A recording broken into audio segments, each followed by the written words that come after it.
ซอเทระประวัติพระเดชพระคุณพระอภัยสารทะ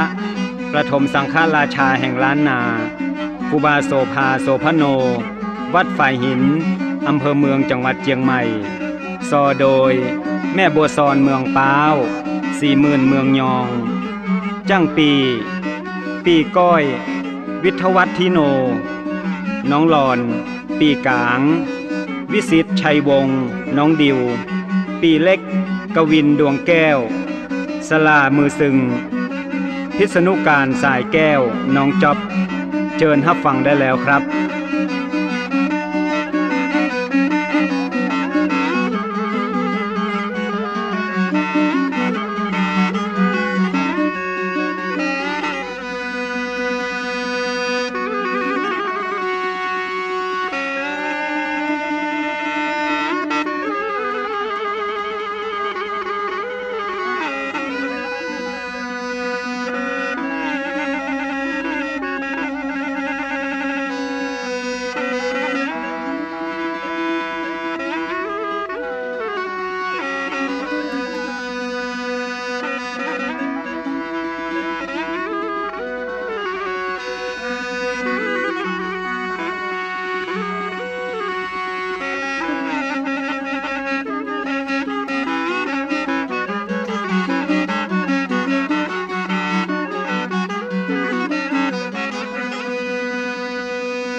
น้อมลำลึกบุญญาบารมีคุณงามความดีพระมหาเถระพระเดชพระคุณพระอภัยสารทะคนคารวะอยู่ตลอดกาล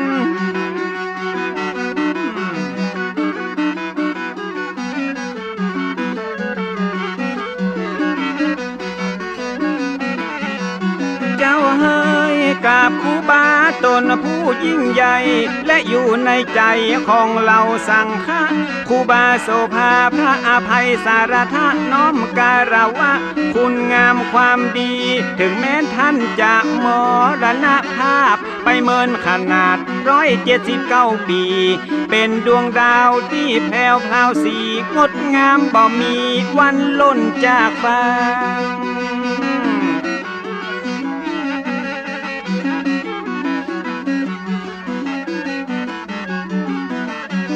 ร่างกายผุพังผลงานยังอยู่กำสอนเป็นครูกำอูเป็นอาจารย์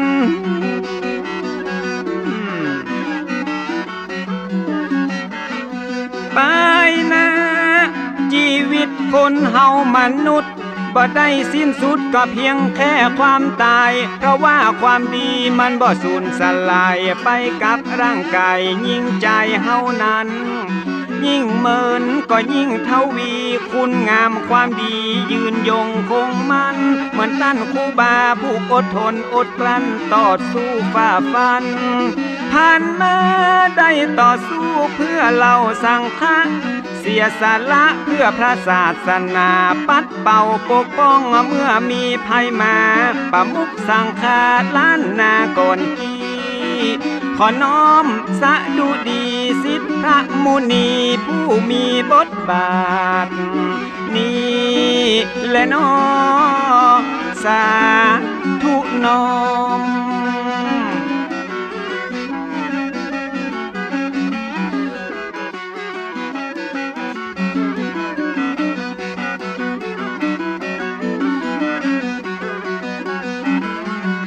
นายมนต์ได้จะลึกเป็นประวัติศาสตร์ผู้คนไว้กราบอย่างภาคภูมิใจการต่อสู้เพื่อคนหลวงหลายสมควรที่ได้ยกย่องอวดอ้างเหมือนเป็นผู้แปลงต่างให้คนรุ่นหลังก้าวย่างเตียวต่อนี่แหละน้อไว้ดีเลิศล้ำวันนี้จะมาปลายแม่บัวซอนไป อู้ประวัติของหลวงพ่อครูบาตนเก่าตนแก่ของเมืองเชียงใหม่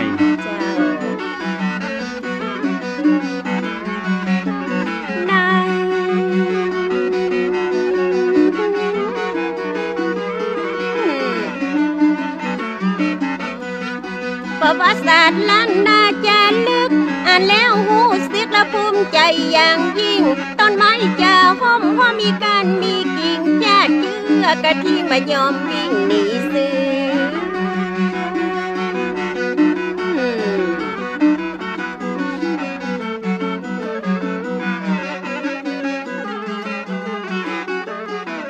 เจ้าเคยการทำดีและพวกคนส่วนมากแล้วมันยากแสนยากเหลืออะอย่างทุกสิ่งเปิ้นว่าต้นไม้แล้วมันมีหลายกิ่งมนุษย์ใจหญิงมีหลายชาติพันธุ์ต่างพ่อต่างแม่ทุกสารทิศฉะนั้นความคิดมันตึงต่างกันนะปุถุชนธรรมดาสามัญบัจจัยพระอรหันต์มันตึงเป็นแบบนี้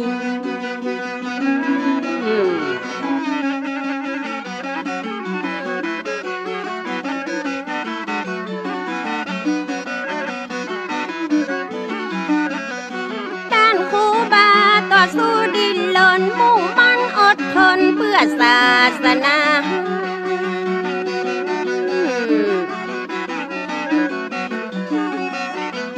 อย่างมาอีนานาจิตตังละนานาทัศนะของกายกับพระใจบรรละตัณหามีโลกกดหลงอยู่ตลอดเวลาโยมจะนำพาเราไปสู่ความขัดแย้งบอกว่าไปนอกบอกว่าไปในหาเรื่องใส่ไฟคอยจะกันเก่งเปิ้นว่ามาแล้วมันหันตรงเฮงปล่อยมันเห่าสุดวันสุดคืนเหมือนพาพุทธขาดเป็นก้อมละครูบาแล้วก็พร้อมเอามาโตเป็นเพนคืนตุเจ้าสั่งคาละถ้าบ่มีจุดยืนละศรัทธาแตกตื่นแยกกันกราบไหวตัดบัวยังเหลือเยื่อใยชิดต่างไปแต่ใจได้แต่นี่เลยน้องยายเลยน้อง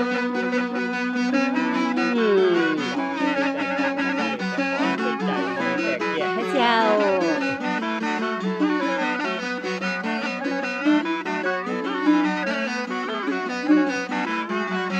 นายมนต์ครูบามีจุดยืนแล้วว่าสิตถาคตย่อมบังโคตรและบอกว่าคือไผมันขึ้นอยู่กับความเชื่อและจิตใจไผจะเลื่อมใสฝ่ายใดก็ได้ขอคือได้เป็นคนไทยมีรัตนไตรนั้นเป็นที่ปึงนี่เลยน้อไว้เลยน้อ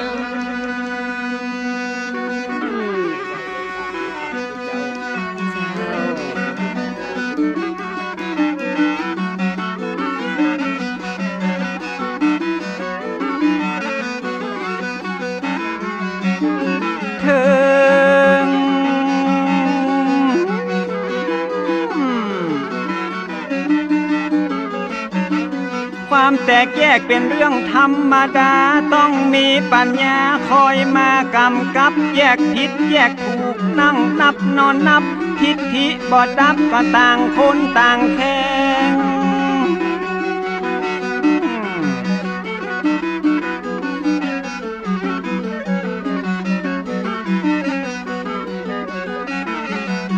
แจ่มแจ้งความขัดแย้งเกิดได้ทุกเวลาต้องมีปัญญาเป็นตัวกำกับต่างฝ่ายต่างถอยตั้งนึกนอนนับต้องยอมรับพร้อมฮืออาภัยครูบาได้ทำไว้เป็นแบบอย่างครูบาได้สร้างเพื่อพระสงฆ์ทั้งหลายได้ชี้แจงฮือคนเข้าใจได้อธิบายฮือคนได้หูหลวงปู่ได้ชี้แจงเนาะ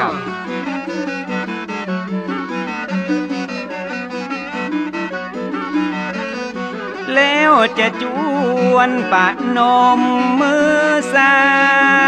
ง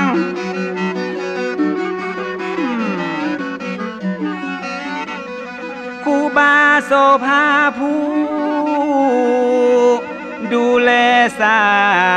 สนามาเมือง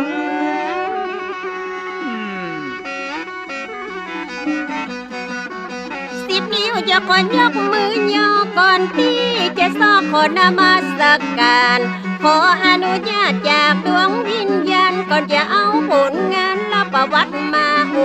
มาเผยแผ่แก่สาธารณชนซึ่งมีอยู่หลายคนที่ยังบ่ฮู้หลายคนอยู่ที่บ่ฮู้เนาะคนที่ฮู้แล้วก็ฟังเพิ่มยังมีหลายคนนะที่ยังบอกฮู้ยังมีหลายผู้ก็ที่ยังสงสัย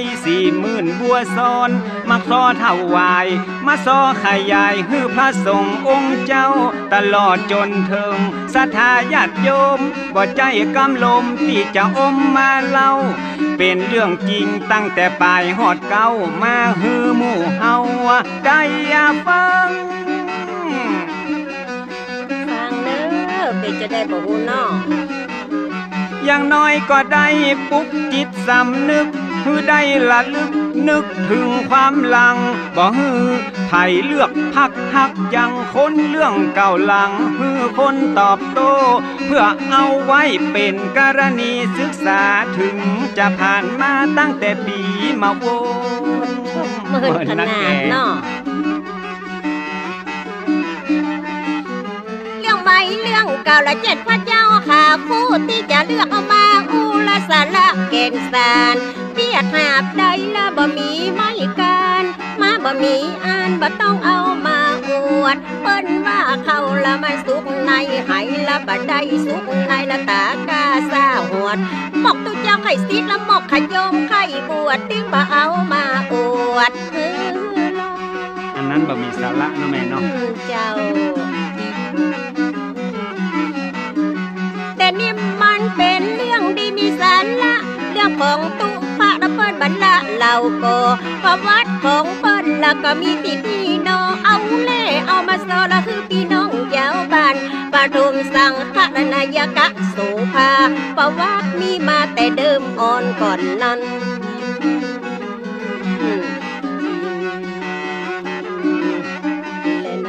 ประวัติมีมาแต่เดิมอ่อนก่อนนั้นตามที่ได้อ่านจากในหนังสือว่ามีผัวเมียคนที่น่านับถือไผก็เล่าลืออวดอ้างกันหมดผัวชื่อว่าป้อนานอินตะเคยบวชเป็นพระใจสะอาดหมดจดเมียชื่อสอนใจบ่หอนกดบ้านอยู่ตั้งวันตกงาของงาเวียงเปิดกับเจ้าบัวซอนที่จะนอกกับเจ้าบัวซอนนี้นะเจ้า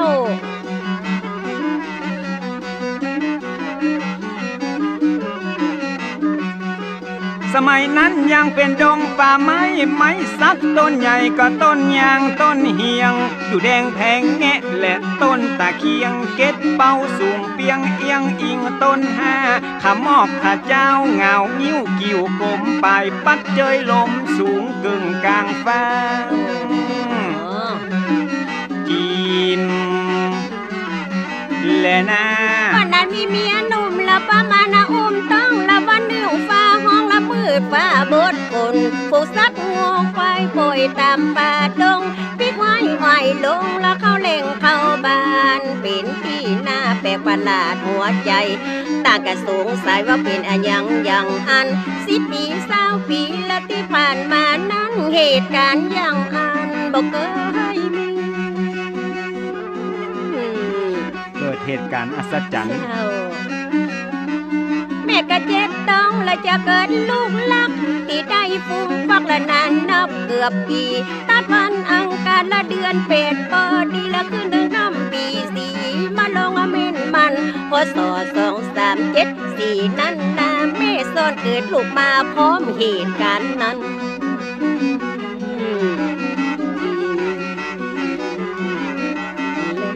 ใกล้แจ้งก่อนหันแสงสุริยะก็ป้อนานอินตั้งแม่สอนดีใจได้ลูกฮักที่เป็นป้อใจตั้งชื่อว่าควายเป็นมังคัลละร่างกายแข็งแรงครบ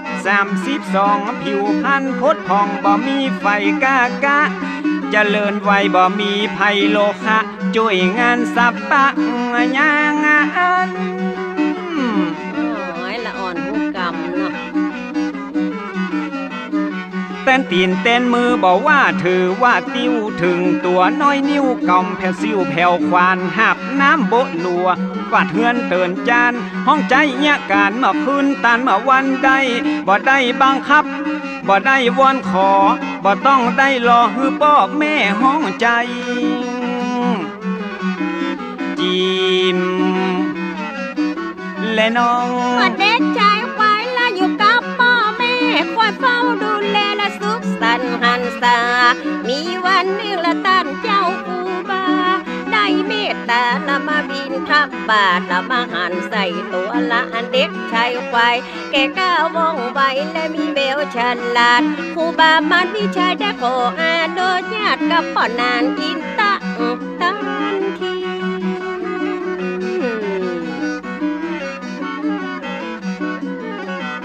เอาไปเป็นละขยอมละห้ำเฮียนเขียนอ่านฝึกฝนสันดานกรมเก่าคัดสีคือได้เป็นละคนเก่งคนดีที่วัดไฟหิละใจนิ่มเตียงมันอยู่กับคนไปเหมือนผ้าไม้ตัดแต่ไปอยู่กับคนมีพญาจะมีวิชาหลายลคำตกน้ำบ่หอนเป็นหินเนาะอยู่กับคนผ่านพาไปหาพิษอยู่กับบัณฑิตพาไปหาผลอยู่กับครูบาได้ศึกษาฝึกฝนมุ่งมั่นอดทนจนอายุ15เขียนตัวเมืองอ่านแถวตัวไทยอ่านออกเขียนได้ชะฉานเก่งกล้าครูบาพอหันอนาคตวันหน้าเลยบรรพชาเป็นสามเณร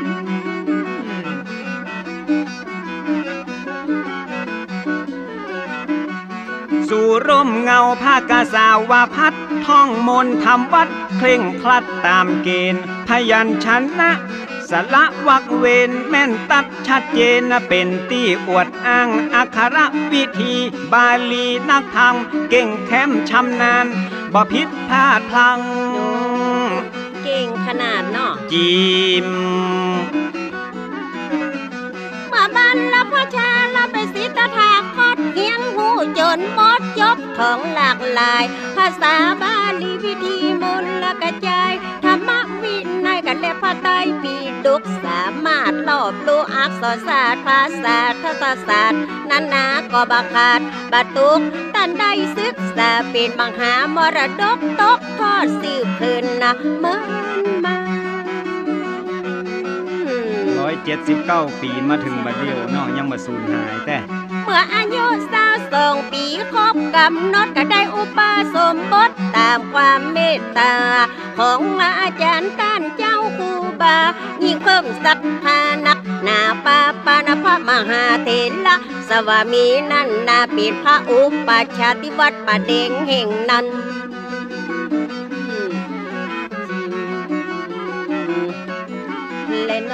ได้เจ้าอาวาสวัดป่าแพ่ง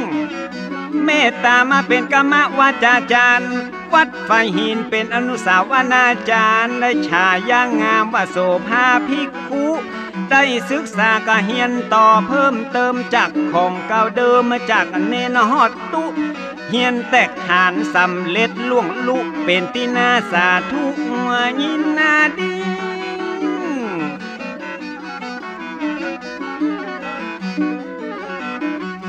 ได้ห้ำเฮียนต่อไปนั่นเล่า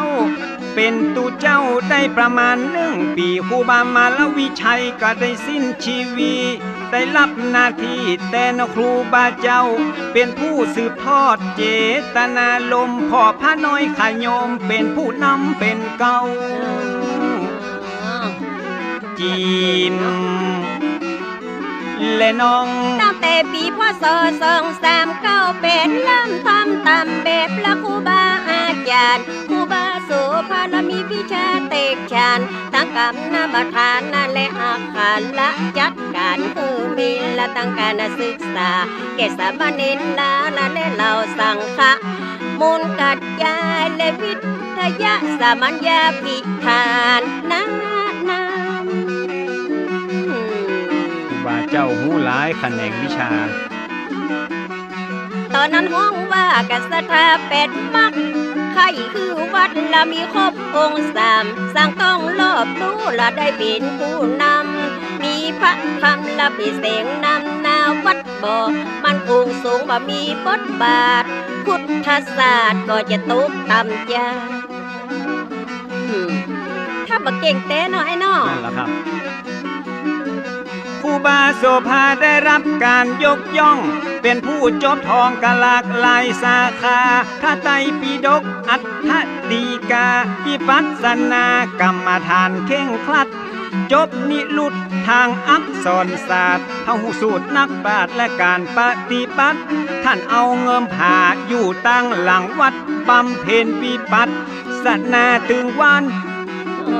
เงิมผ่าหลังวัดเอาปริยัติปฏิบัติปฏิเวทเป็นขอบเขตและเป็นพื้นฐานพุทธศาสตร์จะอยู่ยั่งยืนนานวัดเป็นสถานที่น่ากลับไว้คนบ่ฮู้บ่มีผู้นำคนบ่มีคุณธรรมบ้านเมืองจะฮ้อนหายจิมและน้องนอกจากด้านปริยัติและด้านปฏิบัติสิ่งสาราสัตว์ท่านยังหูภาษาเสียงนกเสียงหนูเสียงไก่เสียงกาถ้าท่านนึกกัดถ้าก็เข้ามาหาอดครูบาท่านเก่งเวทมนต์กัดถ้าเหาะขืนไปมาบ่ต้องได้ขี่รถกัดถ้าอาโคมเป็นร้อยบทบันบทบ่ต้องจดจำได้ถ้าได้เป็นสมัยประเดี๋ยวเนาะเสียงนกเสียงกาได้เฮียนหูมาเปิ้นมีตำลาจากโบราณอาจารย์ต้องอาศัยและในปัญญาญาณตั้งกับละมาทานชาอันเกกาหูแต่มีแต่ในอดีตตะการในปัจจุบันขับมาใครยืนยันตาถึงวันนี้ถ้าจะเขียมนะแม่เนาะเจ้าแถมมาเรื่องนั้นก็หันกันจะกับพี่น้องอังวะตะกงหงสาเปิ้นเล่าลือกันแต่เหินเมินมาว่าหันครูบาไปเดินบินทบาทศรัทธาตัดเอากะลงบาเป้าคัดจนเป็นเงางามจนสะอาดเอาใส่น้ำเมียงแล้วเอาใส่บาตรถวายท่านเจ้าครูบา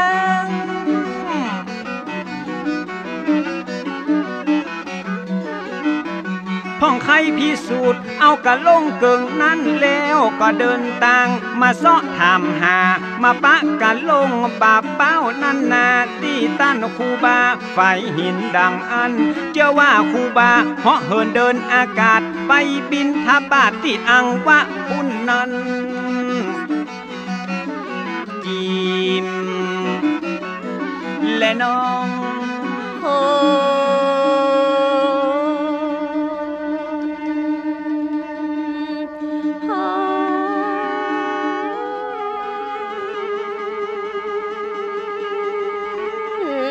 ความดีที่ทำไว้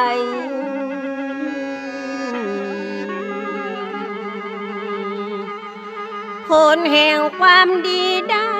มาตอบสนอง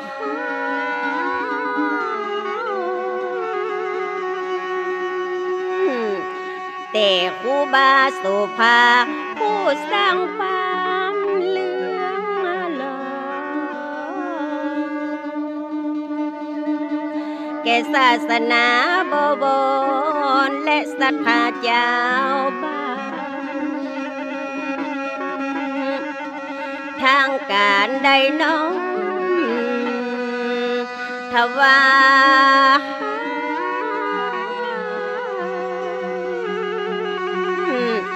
ตำแหน่งสังฆนายกาดังอัน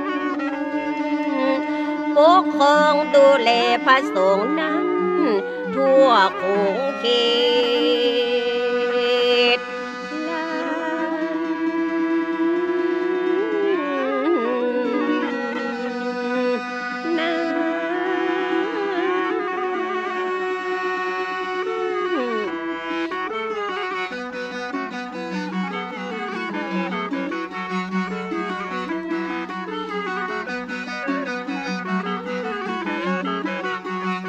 เก่งบริหารจัดการทุกด้านตั้งวัดตั้งบ้านไปนอกไปในความดีมีหลายไผ่ก็ชอบสู้และมีความหูเก่งการปกครองตั้งการได้มองหันความเก่งอากามีประทานนำหน้าพระเจ้าวิชญาณนถวายตำแหน่งเบื้องบนสมานาศักดิ์เทระเป็นปฐมสังฆนายกโสภา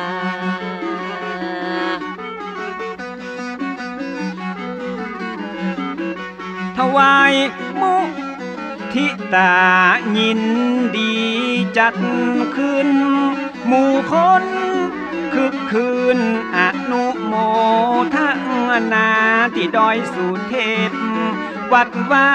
อารามควงแก้วฉลองเป็นน้ำแล้ว2438พอดีพศก็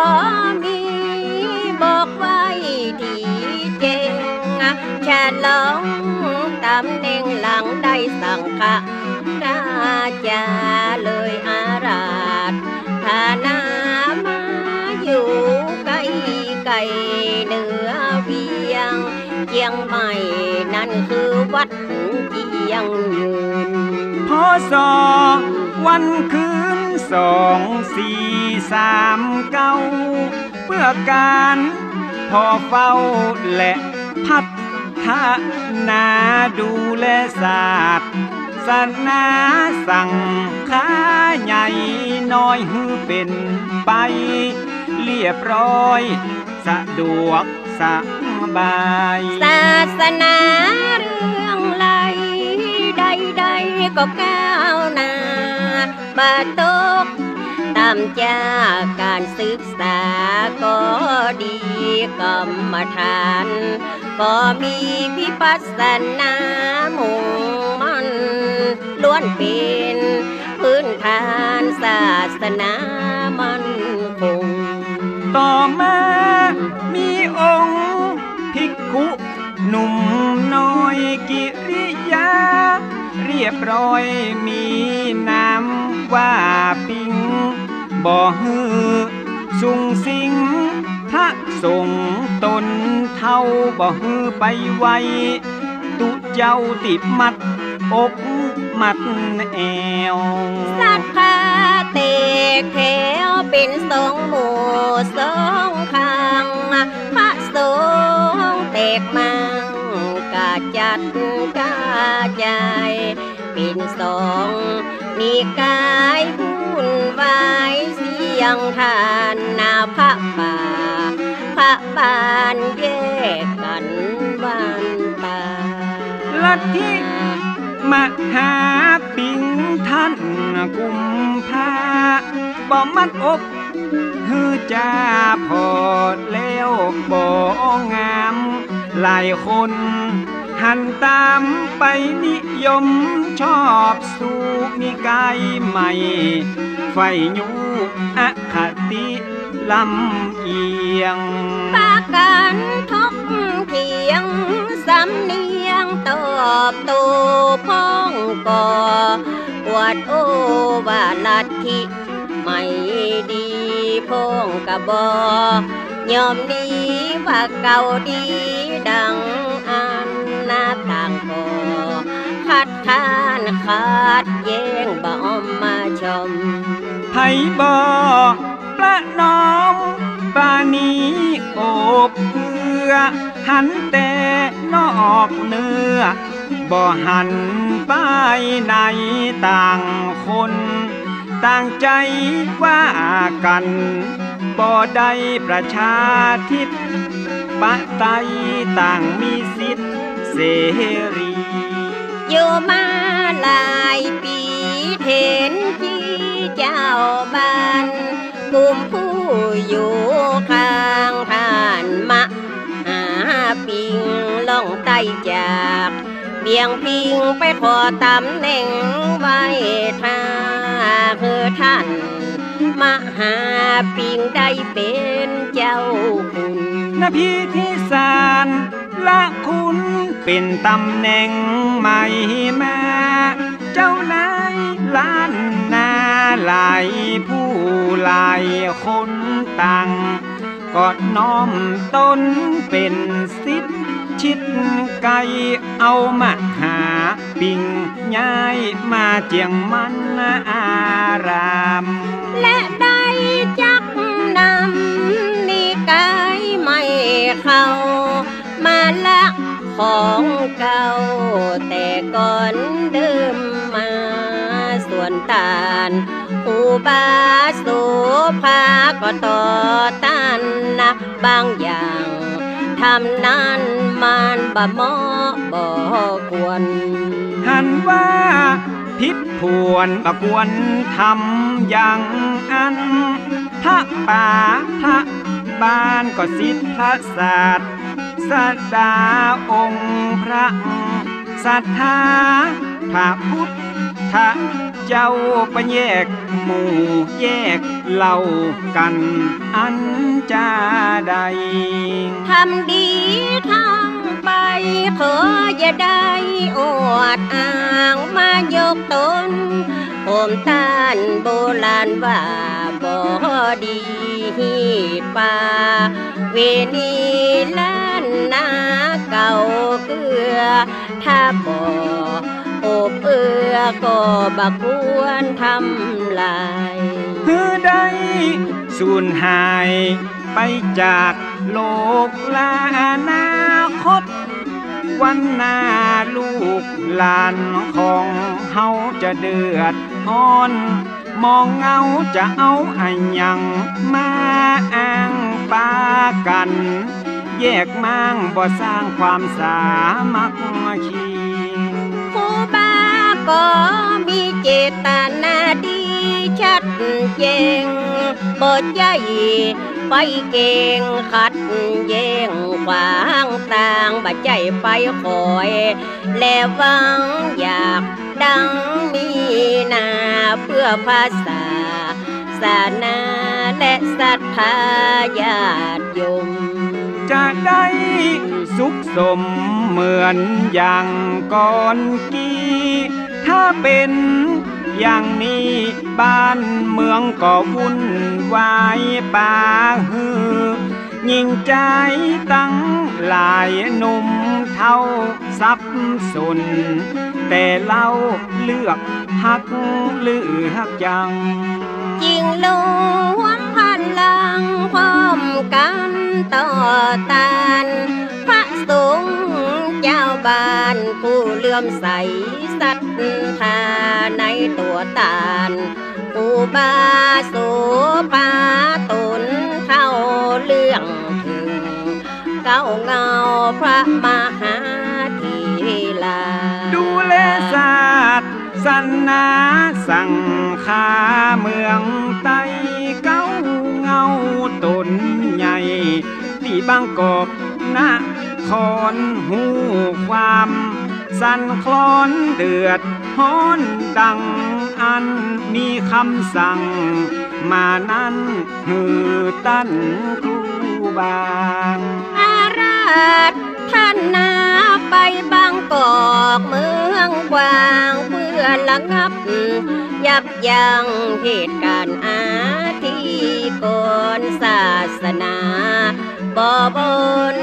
ป่ามองมนความบัวบ่อคือจำน้ำบ่คือปุ่นมัว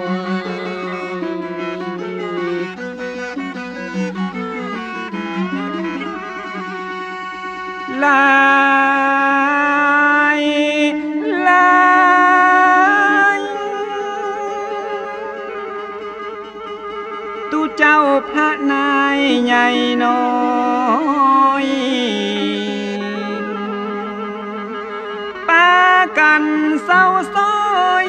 มาส่งครูบาด้วยน้ำมาตา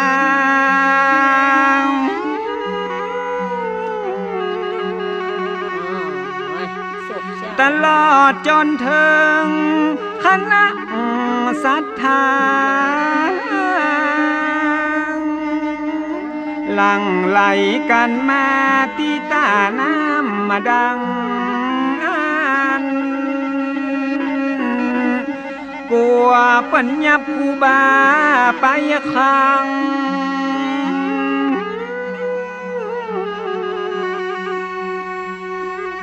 ตีเวียงวัง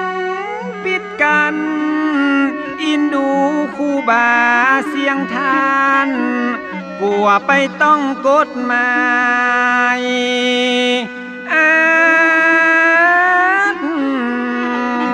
ยา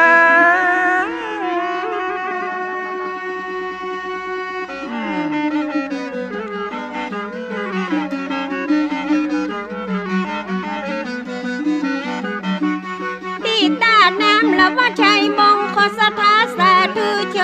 นไหลหลังไก่ไก่ปากันนาเตียวย่างละมาห่วมได้ยินนาขาวลือพ้องก็ว่าดีว่าให้ครูบาได้ฮับหนังสือว่าเป็นกบฏบัดต้องนับถือป้าคือโบราณนาแตกแย่ไฟปอนลามปักครูบาว่าต้องประหารกลางวันแสกพ้องว่าถูกขังเดี๋ยวแยกว่าไปต่างๆนาข่าวลือแพร่ไปทั่วทิศป่าฮือลูกศิษย์ลูกหาผู้ที่เลื่อมใสครูบานั่งเจ็ดน้ำตาย้อยอาบตั้งไฟละตัวเจ้าพันเน้นตีก้อยบำเพ็ญไว้กับแตกตื่นกันมาหยาบตกออกเหนือไตไหลมานั่งสวดใจยักมงคลนังครูบาตนเมตตากาดแก้วจากทุกพยายามหมดสิ้นปัญหาทุกอย่างบะกองตูเจ้าสวดจบศรัทธากราบนบพร้อมพังบอกว่าคนยืนคนนั่งบ่มีตังวางเตี้ยวตึงยิงตึงใจอดปากันดักหมดบ่เอ็กบ่เอวห่วมใจกันเป็นหนึ่งเดียวมาส่งครูบาไปบางกอกเมื่อคนนำมากันดวงหลายครูบาก็ได้ประกาศบอกเกษัตริย์พระพ่อออกไม่ออกบ่ว่าไปนอกไปในขอคือหมู่เฮาพี่น้องบ่ต้องหอนอกตกใจบ่ต้องเป็นห่วงเป็นใยบ่ใจมีภัยมีเฮาไปประชุมสังฆะสันนิบาตที่กรุงเทพนับเป็นโอกาสพิเศษจะได้หูดำหูแดงเฮาจะได้เสวนาอูจาพาทีจี้แจงเปิ้นว่าเพชรดีต้องมีแสงได้สำแดงฮือเปิ้นได้พองพศ2449คนเฝ้าฟังข่าวแต่นอไผก็ไข่หันนาให้โปรดนะที่ตามนักวัดเบนทำกลางในที่ประชุมเป็นที่จุมนุมมหาเทรครูบาฝ่ายหินได้นั่งใจเย็นร่วมกับสังฆาผู้ใหญ่พระบาทสมเด็จร.5ประทับนั่งหน้าไกลตัดถามถึงความหอนหายไปในพระทรงลานหน้าครูบาถวายพระพรตอบขั้นตอนของปัญหาชะฉานไขข้อสั่งกาองค์มหาราชาพอพระไทยยิ่งมีพระราชปฏิสันทานกับท่านครูบาหลายสิ่งจนทำมาเพื่อพระไทยมิ่งเลื่อมใสในตัวครูบามีใจแนวแน่ดูแลพระศาสนาสนับสนุนตั้งการศึกษาของพระสังฆาทุกฝ่ายทรงทราบถึงข้อเท็จจริงก็ยิ่งเข้ามากราบไหว้ทรงหันการเอาใจใส่และมีวินัยดี งดงามศีลาจารวัดผลงานประจักษ์เป็นสักขีสมเป็นสิทธิ์พระมุนีควรที่อวดอ้างยกย่องยืนถวายนพระราชทานตำแหน่งเป็นการประกาศกงและเป็นการเชิดชู ยกย่องเป็นพระราชาใหญ่โตเพราะคุณและความดีมีนักสูงเกียรติสูงศักดิ์อักโคทำหน้าที่พระสาวกของพระพุทโธของโลกในพระราชทินนามพระอภัยสารทะสังฆปาโมก2449หายโศกเป็นโจกใจยักมงคลกลับมาสู่เวียงเจียงใหม่ยิ่งใจพร้อมกับพระทรงหลายคนหลายลูกหลายตนต่างตั้งขบวนแห่ขบวนพระสงฆ์องค์เน้นนับไปเส้นตามลำน้ำเมบอกว่าตุนหนุ่มตุนเกเลเหลืองอลามเหลืองลองยาวไปถึงเมืองลาปุญย้ำลุงอรุณเต็มถึงฝั่งสองถึงวัดใหญ่มงคลเนืองนองพี่น้องมีสองฝากฝั่งบอกว่าบนบกในน้ำลายล้ำปากันไหลหลังบ่มีไผ่ปังขับสั่งมาด้วยจิตใจศรัทธาน้อมถวายการต้อนรับครูบามาด้วยยศถาได้เป็นประมุขสังฆาคงเขตล้านนาเจียงใหม่สังฆราชานายกะคนคารวะกลับไปศาสนาล้านนาจะได้น่าเจริญรุ่งเรืองกว่าเดิมโตอายุของพุทธศาสตร์ละอันใดมันขาดก็เสริมปริยัติปฏิบัติต่อเติมจะเพิ่มคนมาไว้กลาในด้านคันธะธุระวิปัสสนาธุละบ่ขาดผู้นำผู้มีบทบาทเสริมสร้างวัดวาอารามวิหารศาลากุฏิบ่มีติเหยียดยามวัดวาเจริญงอกงามสมนามเวียงพิงยิ่งใหญ่ศาสนาเจริญที่สุดและบ่มีจำจุดมองใหม่เมตตาประมุขสงฆ์ใดเลดูใจใสอย่างดีพอโซ2457ราศิริอายุ83ปีชราภาพแล้วเต็มที่สิ้นปารมีบุญญาพระอาภัยสารทะที่คารวะมรณภาพศิษยานุศิษย์หลายหลากสร้างอนุสาวรีย์ไว้ที่วัดฝ่ายหินเป็นถิ่นดินแดนสักกี่วันกี่เดือนกี่ปีบ่มีวันสูญสิ้นจืดวันที่21ละเดือนเมษายนลูกศิษย์ผู้คนเปิ้นเมตตาคุณล้านนาละพมาไตลื่นลดน้ำหูปันผู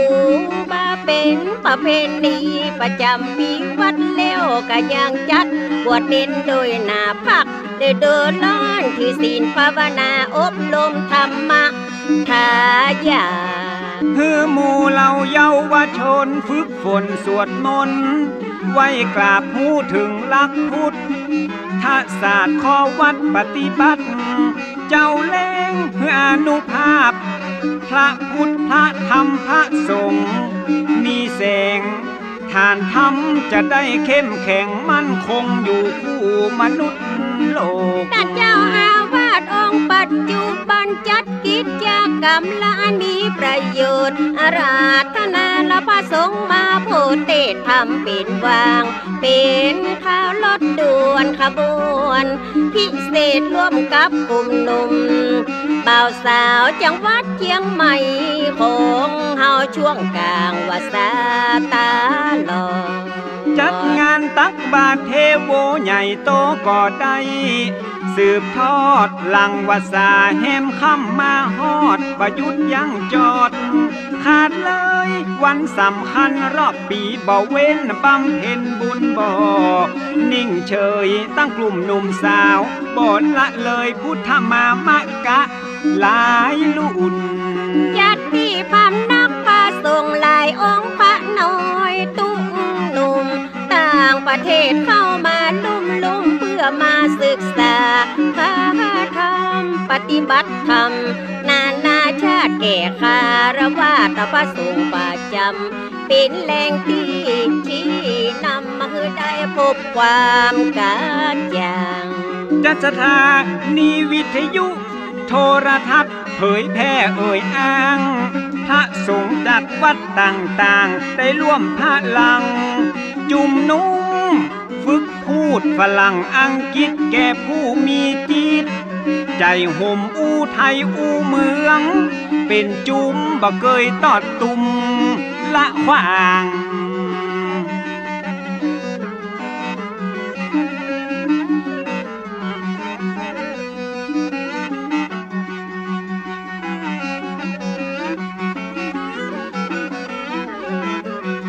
ทุกความดีที่ต้านทำมาต้านครูบาโสภโนตนนี้ไหวคุณงามความดีของท่านครูบาวัดไฟหินดำอ่อนก่อนกี้คุณงามความดีบ่มีสิ้นสุดถึงแม้จะมรณภาพผลยังไหวกาบอย่างทวีคุณปิ่นสูงตนที่ได้เกื้อกูลพุทธศาสนาบุญนาแห่งเวียงเกียงใหม่พุทธศาสนาบุญเนาะฝ่าอุปสรรคนานับประการฝ่าภัยมันรู้รอดมาได้นับเป็นการต่อสู้ครั้งยิ่งใหญ่และถ้าคนทั่วไปนะทำบัดได้เด็ดขาดแน่นอนปกป้องศาสนาบนมหากายคือปลอดใจได้ไว้ได้กลาตั้งปริยัติปฏิบัติกรรมฐานครูบาสืบสานรักษาเอาไว้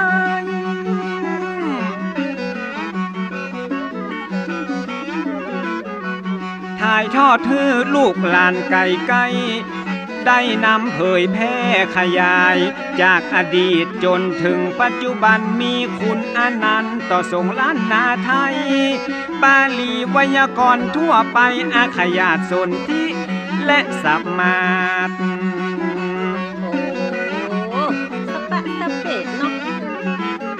มูลกระจายพระไตรปิฎกครูบาท่องจบบ่ฮือได้วิดขาดจบนิรุตและอักษรศาสตร์ครูบาเป็นปราชญ์ล้านนาคนหนึ่งแต่นาเอ่ยถึงท่านครูบานามว่าโสภาล้านนาจารึกจึง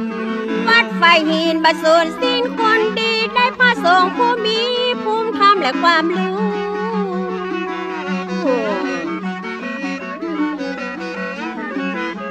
มีความมุ่งมั่นและมาพอมาอยู่ได้เชิดชูพุทธศาสนาท่านพระครูปริยัติยานุศาสตร์เป็นเจ้าอาวาสได้พัฒนาเอาวัดไฟหินเป็นแหล่งศึกษาสำหรับสังฆาแห่งนานาชาติท่านพระครูปริยัติยานุศาสตร์เผยแผ่ธรรมะปฏิบัติธรรมะได้น้อมนำหลักพุทธศาสตร์คือศาสนาได้มีบทบาทช่วยเหลือชาติสังคมภาคทุกส่วนอย่างดีปั๊บเปลี่ยนและหาก็ตั้งวิธีศาสนานั้นมีคุณประโยชน์อนุโมทนาในบุญปาลมีพระสงฆ์ผู้มีคุณความดีพร้อม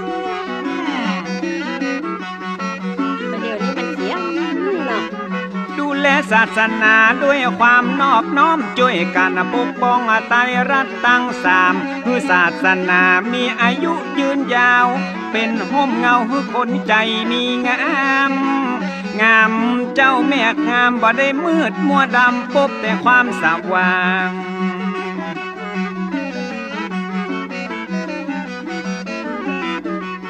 มีวัดว่าเป็นศูนย์รวมจิตใจพระธรรมอำไพพระส่งเสริมสร้างเป็นสารณะยามใจพาดพังเป็นติจังยามใจหดหูอ่อนแอกิเลสมันตาตัณหาคอยแน่ปัจใจป่วนแปรต้องแลหาที่เปิงตุเจ้าตาดีนำศรัทธาตาบอดตายแล้วไปเกิดบนสวรรค์จันทร์ฟ้า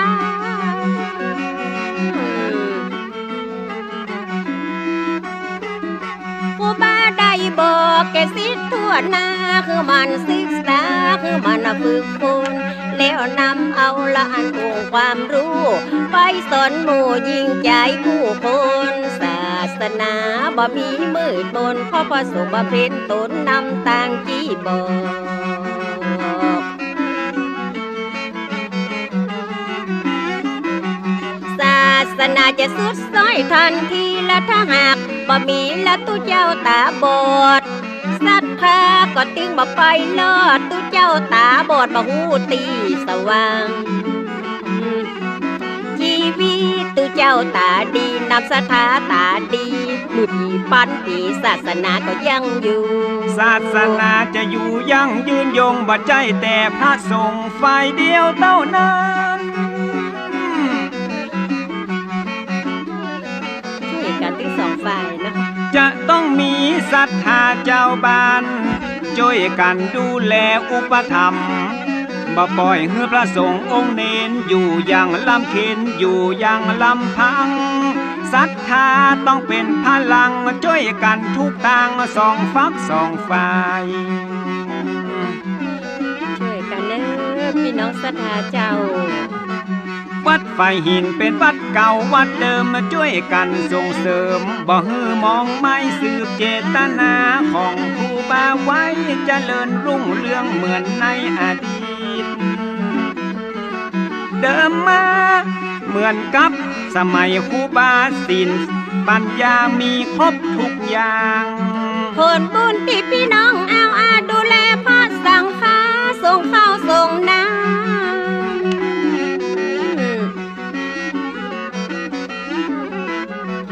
อุปถากวัดว่าช่วยกันได้ช่วยกันดูแลศาสนาคือผลบุญละมาตอบสนองมีเงินมีทองทรัพย์สินนานา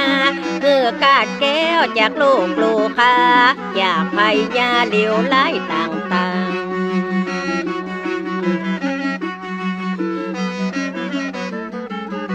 ก็คือกุศลผลบุญกินตานมาดนบันดาลนั่งคือสมไฟอ่างสมกรรมมักกรรมพัฒนานั้นคือสุขสมหวังดังใจมุ่งมาคันเนจะเดินลุ่งเรืองอย่าได้หันเหสมดังคาดคะเนกูอันปัญญังบุญได้กำจูพุทธศาสนาสะต้อนปิกมารักษาพี่น้องสุขสบายเหมือนกันทุกคนนะเจ้าป้ออยู่ป้อกินก็ป้อห่มป้อย่องอย่าได้คัดข้องอย่าได้คัดสนจะหิขอฮือปันมาจะหาฮือปันได้ดันโดนอย่าเจ๊งอย่าเจ็บอย่าจนอย่าได้กังวลปนจากทุกโศก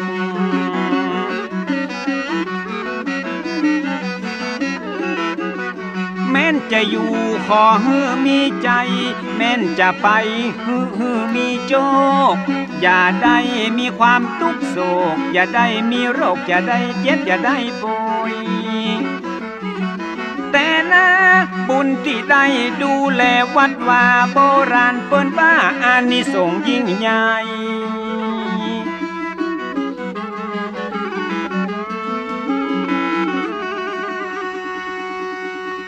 ว้า